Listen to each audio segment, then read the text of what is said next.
Good day, and welcome to another mind-blowing episode of Filmatic. Today we are being blessed by the energy of an incredible photography and photographer whose remarkable work behind the lens has redefined visual storytelling in Africa and beyond. I'm a visual storyteller who uses lighting, composition, lensing, and camera movement to amplify stories. What I love about photography is everything people see is what I have created. With more than 10 features under his belt, Motheo's eye for capturing the essence of stories has also shined in award-winning projects like Jovijo, which earned him Best Cinematography Award at the S.A.S.C, and lensing Netflix's first African original series, Queen Sono. You guys did a movie I absolutely enjoyed, loved it, Matwetwe. We shot Matwetwe in 9 days. Very small crew with actors. Most of them, if not all of them, had never really been in front of camera. We won SAFTA awards, everything. We cleaned up over a 2-year period at the SAFTAs. Please join me in welcoming the Nati Dread with the lens, rude boy with a camera, top shutter, Motheo, Moeng. You good? Yeah, I'm well and strong. Let's get this party started.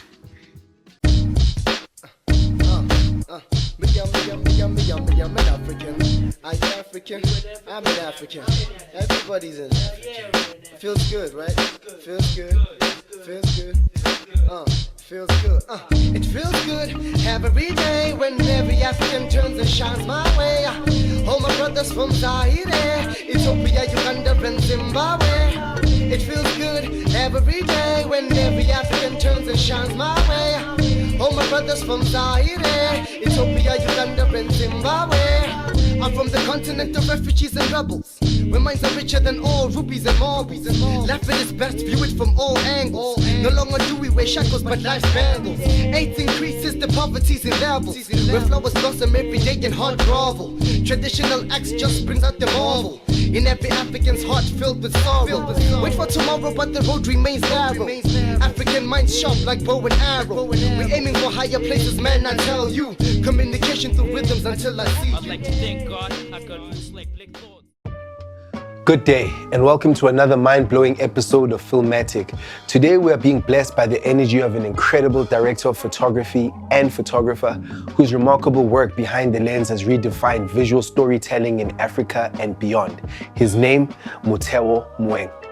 Motheo's journey in film began with a BA in motion picture medium from AFDA, and his talent and hard work have propelled him to join the esteemed South African Society of Cinematographers, the S.A.S.C, a prestigious award in the world of cinematography and the film industry.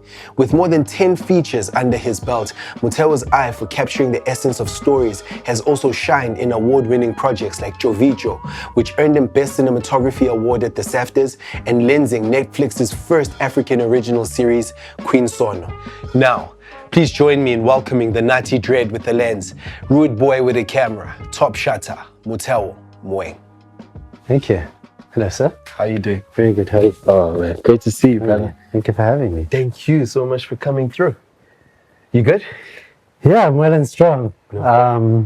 Yeah, I miss these locks already. You know, I look at your hair and I'm like, hey. I wonder if it was a wise decision I made. It's all good. Let's get this party started.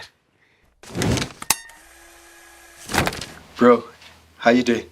I'm very good. I'm very good. This I've never seen. I know. This I have never seen. Yeah, it's interesting. It's interesting not having locks after all these years. Ever since I've known you. I know. And that's since film school. When we were kind of guessing what we're doing. Actually, I'm still guessing what I'm doing, but I knew very little then. I know a little bit more now, but yeah. Did the eye get sharper? You know what? I always say to people, I wish I was as risky as I was at film school. Like now I find myself having to work to certain, either it's expectations or limitations, you know? So I kind of miss the freedom of film school, actually, where I can afford to make mistakes and stuff, you know? You feel that on set you can't afford to do that anymore?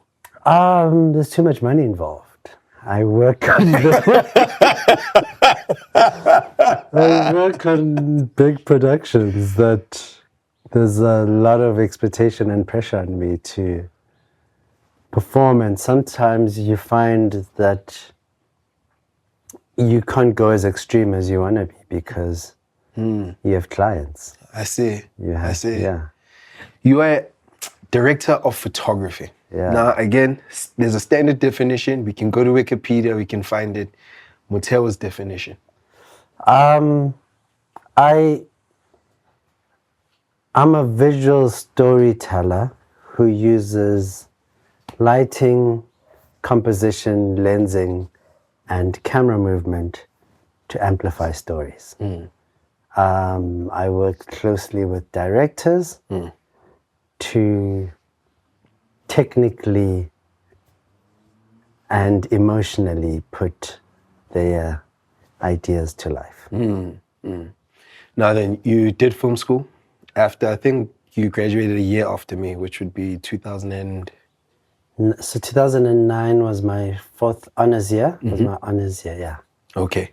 Yeah. Now then, you've done your honors year, you're fresh out of school. What happens? How are you maneuvering to get yourself out there?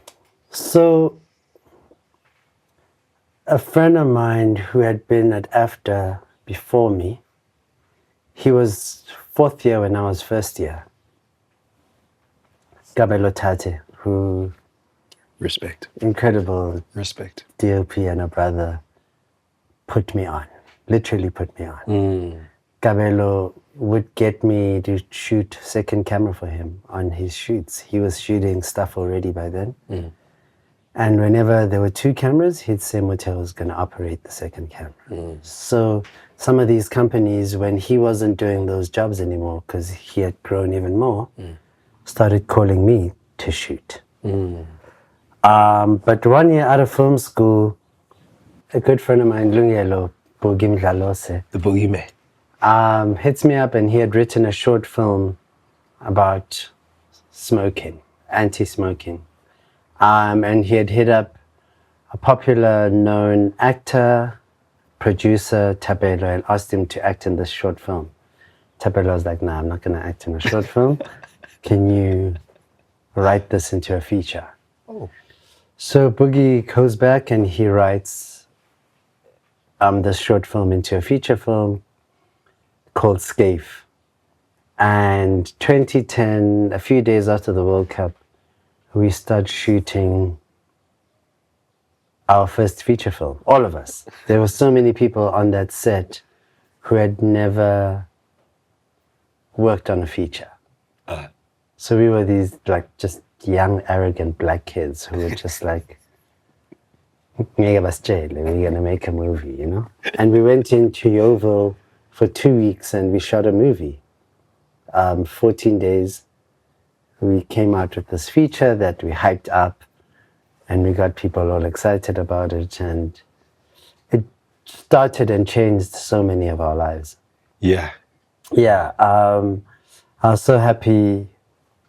One of your episodes had Frank Myberg, and Yes.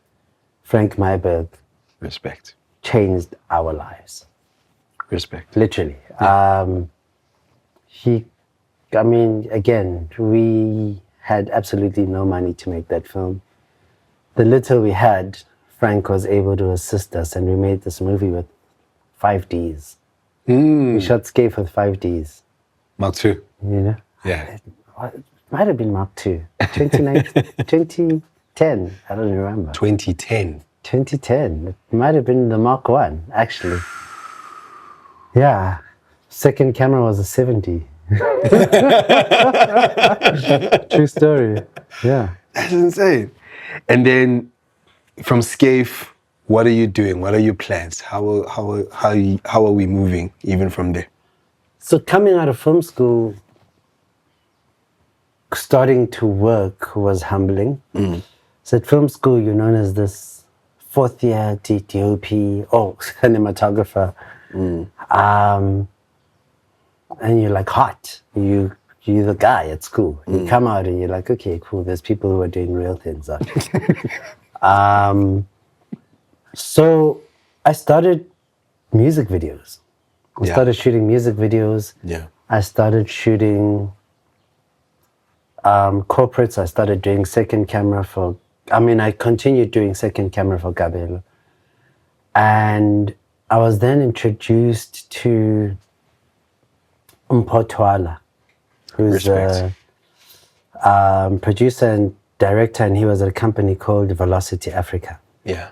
And I was this young guy, and a friend of mine said, yo, give this young guy a chance. And what happened is they started inviting me to set. And they were shooting commercials. They started inviting me. And then there was a commercial. The DP was Manu Lapierre and French guy. And on set, they were running out of time because they had started late. They were running out of time. And there happened to be 2 cameras on set in case one breaks down. And Mpotwala approaches agency and client and says, yo, we're not going to finish if we carry on like this. We have this young guy on set. He can shoot. Let's have him go shoot second unit, like separately. Okay. And we'll shoot with 2 crews in one. Yeah. So I go and I shoot with Mpo. I shoot like second unit stuff, and a lot of my stuff gets used in this commercial. Oh. The DP ends up enjoying working with me. He soon goes on to shoot a feature film called Blitz Patroli with Kagiso Lidiga. And again, the last week of shoot, they're running out of time. They need to wrap soon. They decide we need someone who's going to do second camera and sometimes go off and do second unit. He says, I know just the guy. Okay. He hits me up. I go on, I shoot second camera, second unit. I meet Kagiso Lidiga. On that project, game changer.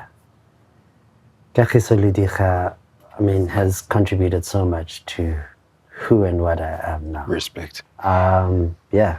You guys did a movie I absolutely enjoyed, loved it, Matwetwe. I loved that film. Please take us into your process, just the prep, the lensing, the prepping, everything you did on Matwetwe. What a crazy film. So 6 months earlier, before Matwetwe, we had made a film called Catching Feelings. Yes. In June. Come November, Kagiso hits me up. He's like, what are you doing this December? I was like, I don't have any money. I'll probably be home. He says, good shot. I want to make a movie. I'm like, when? He's like, yeah, we can start shooting in 3 weeks. What do you mean? He says, I don't have a script, but I've written down scenes. I have 20 to 30 pages of scenes. Okay. No dialogue. I'll workshop dialogue with actors. Okay.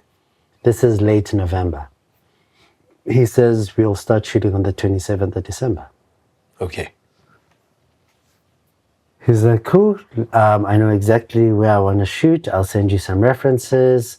And he sends me Spike Lee, Do the Right Thing. And he says, let's go. I'm like, but we don't have, don't worry. He says, I have $1.5 million. I don't have a lot of money. I only have $1.5 million to make this movie. Let's go. So we went to Atteridgeville in Pretoria and we started looking for locations. We started driving around. He said, oh, this is a nice place. Maybe I could set a scene here. This is a nice place. Maybe I could set a scene here. So there's certain things he knew he wanted. He knew he needed a house. He needed a neighbor's house. He needed outside of a store. So there's certain things he knew he needed. He needed a car that these people were going to drive in. And at this time, a friend of mine had borrowed me this old school Valiant. Yeah. And I had this Valiant that I was driving around. And we used that in the film. We shot Matwetwe in 9 days. Wow. Over New Year's. On New Year's Day, I was on set shooting. Wow. 9 days, we shot this film and we approached a rental house. Because it was December, they could afford to give us a red that wasn't being used. And they took pieces from different reds because it was an incomplete red. It didn't have an eyepiece, it didn't have this. So they took pieces of equipment from different reds, a monitor from that red, an eyepiece from that red, and they made us a little red dragon. Okay. And we went to Atchedville for 9 days, handheld with a tripod, few lenses, Yeah. few lights, very small crew Yeah. with actors. Most of them, if not all of them, had never really been in front of camera. They were I've new. never He seen those guys. Yeah. found them at the State Theatre. Oh. He went to the State Theatre and he put out a notice that he was looking for young, fresh actors. Okay. And he auditioned them and he workshopped dialogue with them then. Okay. And we went out and we shot this film that later, Black Coffee, so there was no money for post-production. He knew Black Coffee. Black Coffee came on board, assisted with post-production. Black Coffee was executive producer on the film. And yeah, it was like a fun hood film. It was like such a fun film to make. We were laughing every day. It was Yeah. short time, but a great experience. I love that film. It does feel like you made a Friday. Oh no, that's exactly how it was. On set, we were like making decisions then. There was no shot list, there was no storyboard. We were just like, yo, oh, we like that. Let's shoot that. We like it was wild. Music videos. I know you've even gone out of the country to shoot, man. Especially with Makera. I know you've Yes. shot. How is that? Like, those videos look incredible. Manifest, if I'm not mistaken. Shot so many manifests. You know, actually, Makere was part of a company called Callback Dreams. Yeah. When I was like a new dad, like 2015, those guys literally helped me feed my family. Like, Yeah. literally helped me feed my family. They were booking me for work so much, and it was at a time when there's certain type of work I didn't want to do anymore. So I was moving away from shooting reality shows and stuff. I wanted to kind of change.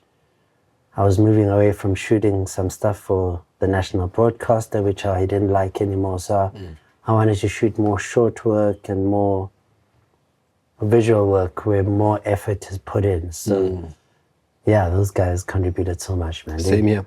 They To took me me as to Ghana. Accra is now one of my favorite cities in the world. I've traveled so much. Accra is one of my favorite cities. And Makere took me there for the first time and we shot. Initially, we were there to shoot a project for Coca-Cola, music video with different artists from different parts of the continent. And because we were there for a couple of days, we had worked with an artist who had come down to SA at some point to shoot a music video with Double HP, and he's Ghanaian. So we shot that music video. Then when we were in Ghana, we were like, yo, what are you up to? You have a new album out, let's shoot something. So we linked up with him again and we shot another music video of Manifest. And it opened up a fantastic relationship where every time I'm in Ghana, even if I'm there by myself, I link up with Manifest and we shoot a music video. I think I've shot 6 or 7 Manifest videos. And it's also like mutual respect of each other's crafts. I really rate him as an MC. And it's just a fun relationship. It's not always a financial relationship. So I enjoy projects like that sometimes where, yeah, there's no money, but it doesn't stop us from thinking and creating. What we need is a few tools and we can make something happen. So those are often projects I kind of enjoy more because I work in formats and in an industry where there's so much rules sometimes. Often when you get a project where you're allowed to do whatever you want, those are often the best ones, even if they don't pay. I mean, some do pay, but some don't pay. Mad though. Yeah. At Motheo, we believe that storytellers change the world, and we would like to give you the right tools to accomplish this mission. For all your gear rental needs, go to www.madshow.co.za or send us an email at rentals@madshow.co.za.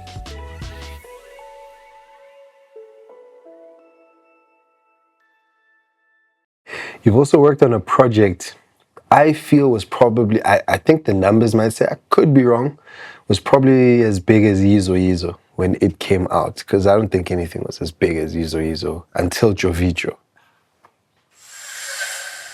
Jovijo, what an incredible experience. Da Vinci, shout out.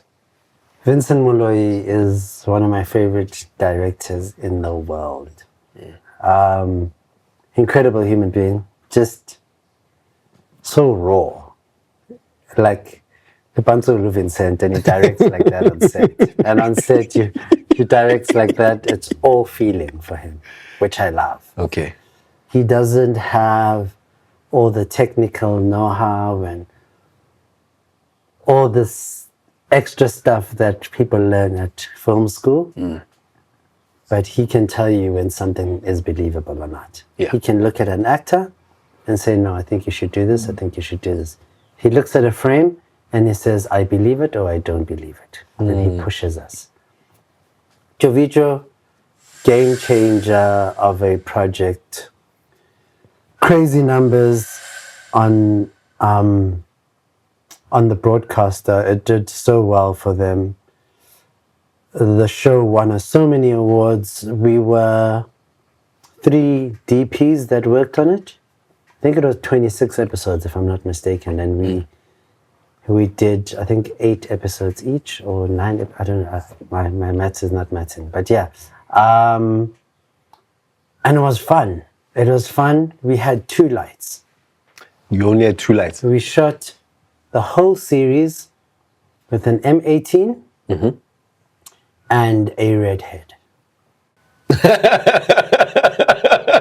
You're messing with me. True story. You're messing with me. We had 2 lights. We had bounce. We shot a whole TV series with 2 lights. How are you maneuvering that? How? So challenging. And when you look at it, I mean, we'd use practicals. So there were practical lights. Yeah. But actual film lights, we had 2 lights. 2. And we went into it saying, well, Vincent Moloi again went into it saying, you guys want to call yourselves DOPs? This is what's going to happen. You have bounce, you have practicals, you have an M18, and you have a red head. Let's go shoot a TV series. True story. Incredible. We won SAFTA awards, everything. We cleaned up over a 2-year period at the SAFTAs. And then what's your approach to camera on Jovijo? We had... He's so smart, Vincent, you know? He broke the show up to style, movement, and emotion.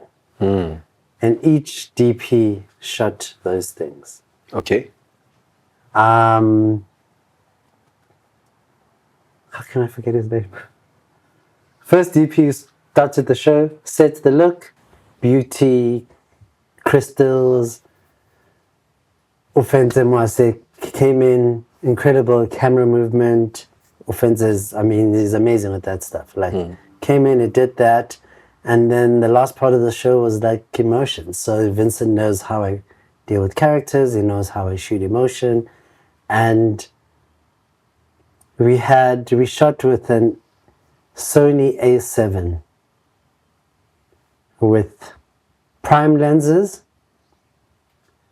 Nikon stills lenses.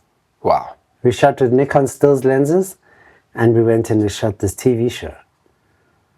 And people could not understand what was going on. People were just like, how is this thing looking like this? That's insane. And we pushed it. We pushed it again. Vincent wanted to push, and we pushed it. Yeah. And again, there's been so many projects in my career that have contributed to the next project becoming a reality, and the next project becoming a reality. Yeah, it's been an incredible journey. Wow. Jovicho was life-changing. Man. Yeah. Something you said there, which I think is so interesting, shooting emotion, shooting character. How is it that you are so good at bringing that out when you shoot? I ensure I have a good relationship with actors first and foremost. Okay. I am their bridge into the world. My optic, my lens, is their bridge into the world. If they can't trust how I'm going to make them look, it makes it harder for them to perform. So directors are sitting behind a monitor. The actor is sitting in front of me with a camera. If they don't believe what I'm getting of them is the best, they're never going to perform. So I ensure that myself and actors have a good relationship. I ensure that they are comfortable, they feel safe, they are aware how professional I am, and they feel that I know what I'm doing. Once those things come into play, it changes their performance. I love shooting handheld. Okay. I love shooting handheld. I love shooting with a 40mm and being right in front of the characters. Handheld, 40mm, close-ups is my thing. That's it, eh? And yeah, it's something I've carried through, and it's something that has helped me, and Jesus. I think, if I'm not mistaken, the year is 2017, and Netflix is coming in. In fact, they've come in, and then we start hearing a buzz that there's going to be an original series. And then I eventually hear that you're shooting it. Queen Son. What a time.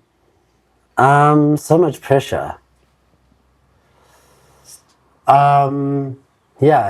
This big streaming company was coming to the continent, and because we had made Catching Feelings, that was the first African movie on Netflix, then they were approached to find out, what else do you have? We want to come into the continent now, what else do you have? Kagiso Lidiga was like, I want to do a black woman who's kicking ass around the continent. So Queen Sono happens, and we start dealing with this factory, this streamer called Netflix. And there's expectations of, they started having conversations about things I didn't know, like post-production processes I had no idea of. It was a game changer in the sense that we were all learning so much, but we knew how much pressure we had because we were the first. And the responsibility of these poor Africans mess up.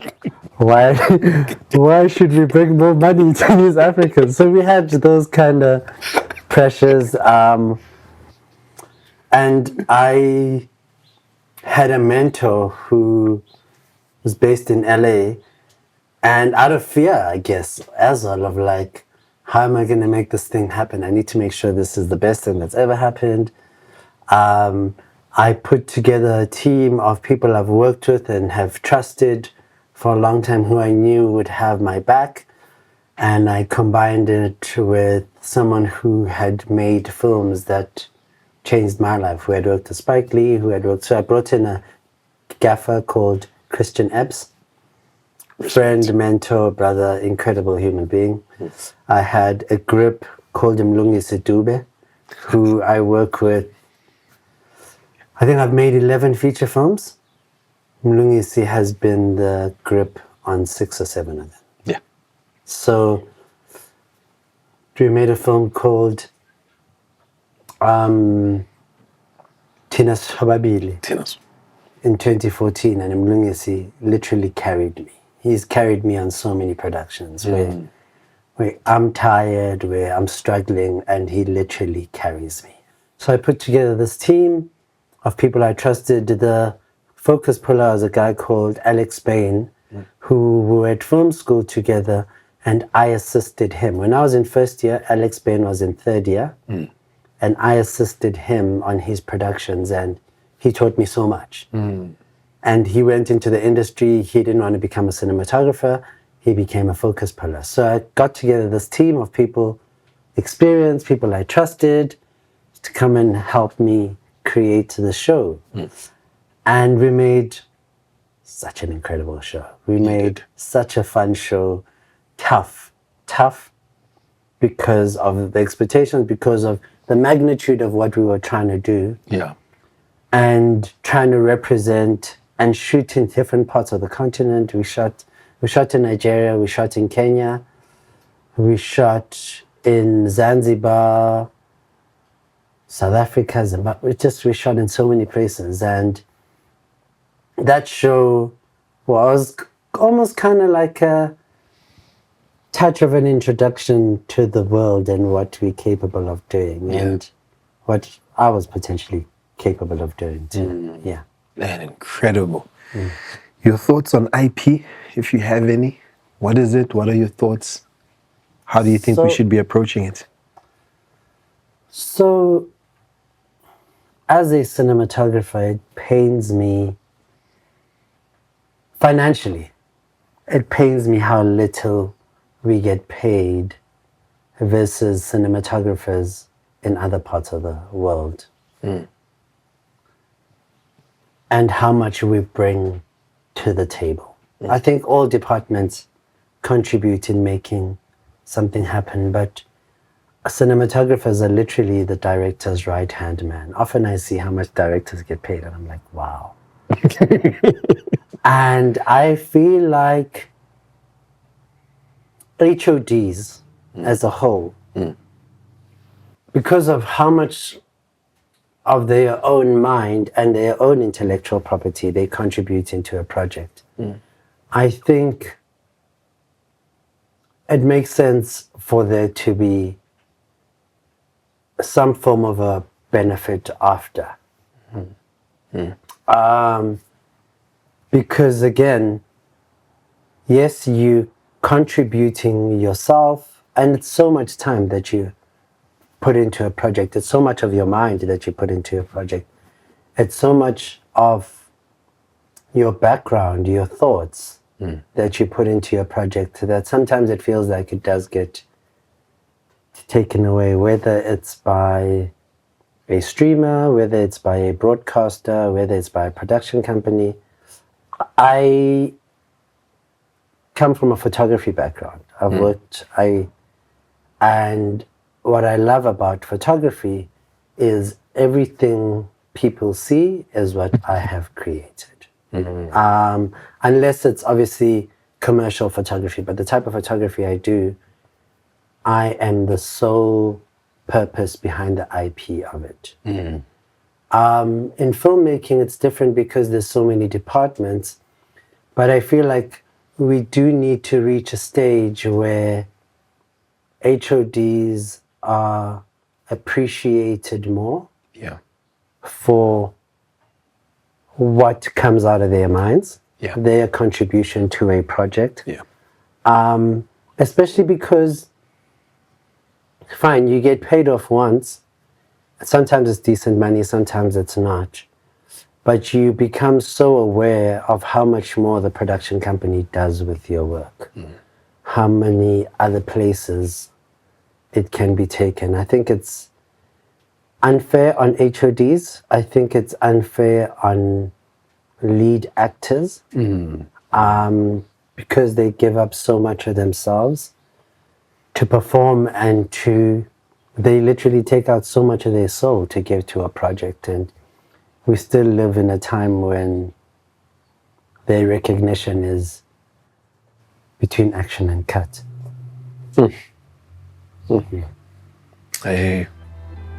Yes. If you can't get the shot on set, you can get it at Mad Show Library. We have the best in stock footage and archive. Just go to www.madshowlibrary.com. You are part of the South African Society of Cinematographers. When the movie comes up there's your name. There's those letters Brackets. right behind your name. Guys probably don't notice that. I don't even know if the audience notices when it's written there. And at the end, there are those letters. Tell us what that is. Tell us what it means to be part of that, to be inducted in that. Because you don't choose, not like you. Yeah, you don't fill in a application form. You don't register. You get invited.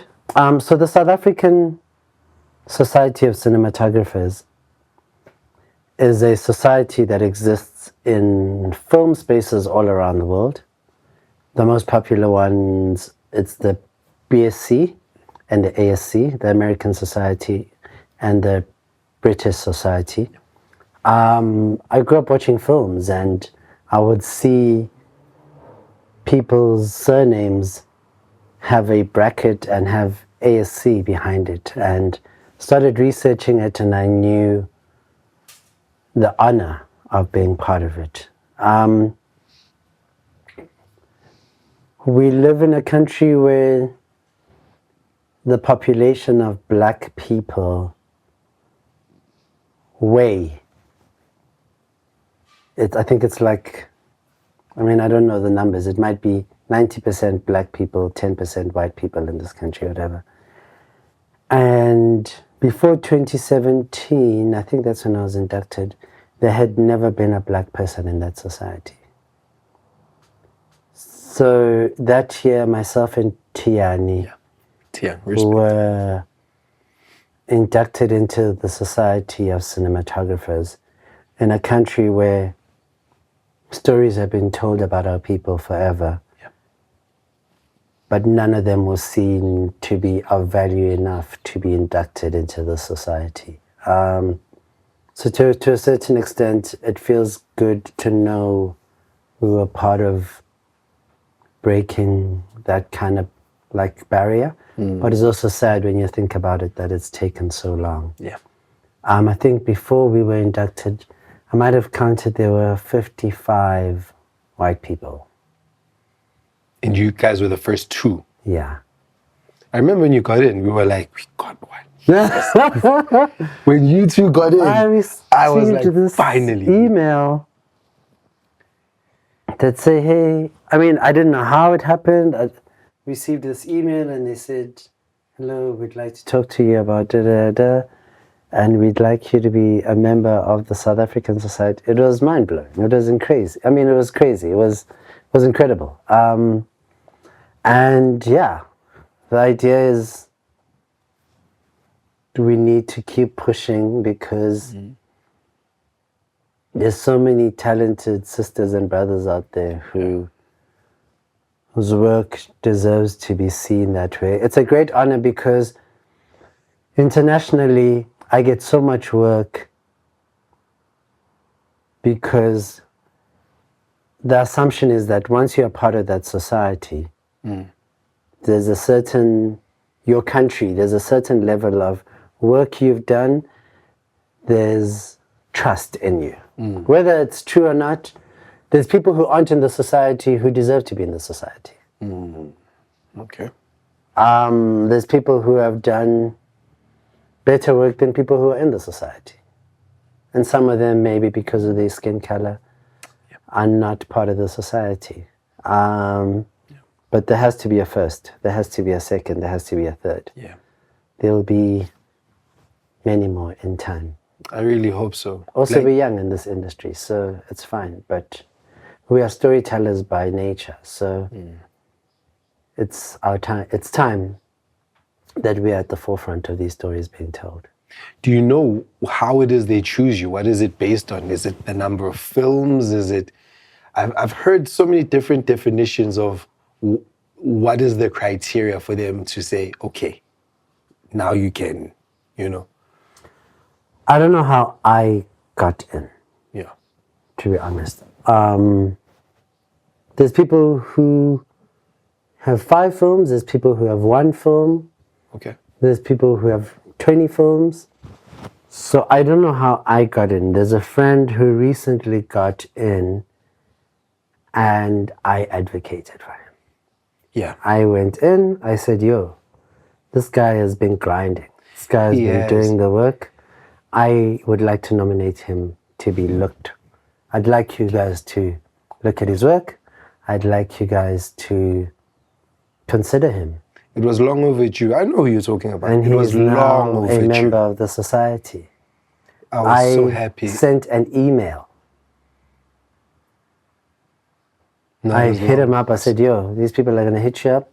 Send them this, send them a link to this, da-da-da-da. Yeah, long overdue.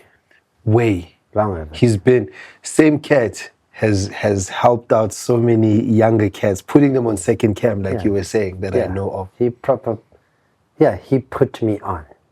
That guy got me into the industry. I get you. Yeah. And I do wish to see more guys in the S.A.S.C. There's so many guys who have put in blood, sweat, and tears that they deserve to be there. They have earned to be there. Earned. No one deserves anything. Correction, and you're right. They've earned to be there. I like that point. No, I like that. I like that. I like that.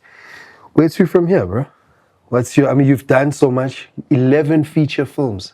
Yeah. Multiple music videos. Yes. What do you, and I'm sure you feel like you're still getting started.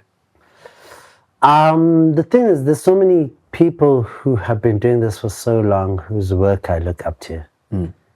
And I look at my work and I'm like, damn, if Bradford Young shot this, he'd cry. He'd be so sad for shooting something like this. So I look at Bradford Young's work and I'm like, wow, that's how you shoot. I look at Chase Irvine's work. I'm like, that's how you shoot. There's so many. So I'm really starting. I shoot a lot of commercials. I spend a lot of time shooting commercials, and it's a tricky environment to be in because for the first few years of shooting commercials, I used to walk onto set and people wouldn't know who the DOP on set was. Until the director comes to speak to you, people treat you a certain way, or you walk onto set and they don't even know who you are. For the longest time. Is this because of your energy or because of your skin color? Because there were no black DOPs shooting commercials. That is so true. We are amongst the first breed of black DOPs who can live solely on commercials. That was never the case for the longest time. For the first few years of shooting commercials, production companies would surround me with the best white crew to ensure that I don't fuck up. Oh, wow. True story. I could see it happening and I was fine with it because I was learning, but it didn't mean I didn't know. Yeah. Because they didn't do the same thing for my white friends who were the same age or same background, film school, whatever. That wasn't being done for them. They could choose crew for themselves. For the first 2-3 years, I had crew chosen for me. Make sure you surround this black kid with the best grip, the best focus puller, the best gaffer, so he doesn't mess up, you know? So I also know the responsibility I have now. Yeah. Yeah, there's guys who had never worked on commercials who work on commercials now because I've seen the brothers on your set. I've seen brothers on your set. Yeah, it's a lot, man. It's a lot to deal with. But I'm going to continue shooting. I do a lot more photography now too. I shoot around the continent more. I've shot so much in Johannesburg. I don't enjoy shooting in Johannesburg anymore. So I often take work outside of Johannesburg. Okay. Sometimes it's paying me way less. Really? Sometimes I would say no to a job that's paying me a lot of money in Johannesburg. But because it's in Johannesburg, I'll go take a job that's paying me half in Kenya. That's paying me half somewhere else. So I'm interested in culture and human beings. I want to be comfortable, but I have a long life ahead of me. I'll get to a point where maybe I'm making money. And even if I don't, I'd rather be working on cool projects with new and different people in new spaces. So every once in a while I do come back to Johannesburg and do some stuff, but I spend more time outside of the city than, because it's what feeds me. It's what feeds me. And we constantly have to be fed as creatives, and you can't be eating the same thing all the time, you know? Would you say that to creatives, young creatives, that follow what fills your heart than what fills your pocket? Maybe it's easier for me to say I drive a fancy car, I have a nice apartment. It's easier for me to say that now. But because, again, we're part of the first to do many things, I hadn't always worked on projects that were funded or projects that had. So from the start, my first 2 feature films, I didn't get paid. They changed my life. I'm so happy I did them. Tina's probably, I would buy lunch with my friends. We'd cater. My one friend, Ernest, who directed the film, Shout out to Ernie. Ernest Ngosi, Or shout out. sold his Harley Davidson for post-production. What? We had no money. We didn't have money to make that film. We shot for 7 days in Alex. We shot a feature film for 7 days in Alex that became South Africa's representation to the Oscars for Best Foreign Film in 2015. 88th Academy Awards, I remember. 7 days. Are you serious? We begged after for some equipment. Yeah. Camera vehicle, I used to have a Bantam Bucky. That was, all the equipment fit in that Bantam Bucky. That's how we made that film. Changed our lives. We were like a bunch of young Rastas just trying to make a film. And we made this film that traveled the world, won so many awards internationally, would not get funded. It won against films that the NFVF had funded. And we were putting together cents to travel with this film. Yeah, game changer. So if I hadn't made those films, there's no me now. At all. So it's a good balance. It's important that you do get paid so people know your value too is not a free filmmaker. I do 2 projects a year now. Yeah. Every year, I make sure I do 2 free projects a year. Okay.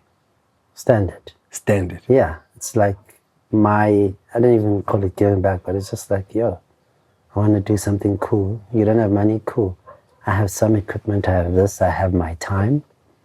Let's do it. So strike a balance between work that pays and work that does not pay. I hear you. But ensure the work that does not pay, it has to be worth it in the sense that the people you're working with have to be willing to push certain boundaries too. I see. You don't want to put your name on average work. You don't. No. Man, and there's been nothing average about you, I feel, since you've graduated. Man, you've done incredibly. The achievement at the S.A.S.C is an incredible one. What you guys have done with films, just that passion and that love, I feel that, I hope and pray that young filmmakers learn that that's actually some of the things it takes to get in and just get somewhere with it. Thank you so much for coming through to talk to us. My absolute pleasure. I really thank you, man. I'm blown away. I am inspired. And I hope that this is going to do the same for others that are watching. Thank you, sir. Congratulations. Thank you for this platform. I think I watch it and I think it's incredible. I think you're doing a great job. Thank you. I love your team. Well done to you guys for pitching. That's where it starts. Come and arrive. Yeah. Arrive. Yeah. And it's because of them. The success of this is because of literally everyone here. Some of them aren't here. Some of them couldn't be here. But I appreciate each and every single individual here. This is why this is possible. Good. Thank you, sir. Pleasure. Rasta. Yeah, man. Rastafari. It feels good having every day when every African turns and shines my way.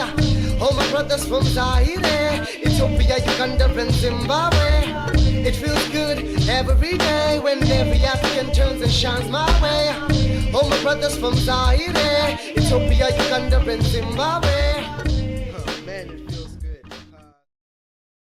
For more amazing content, don't forget to like, share, and subscribe to our channel. And please follow us on all our social media pages. Love.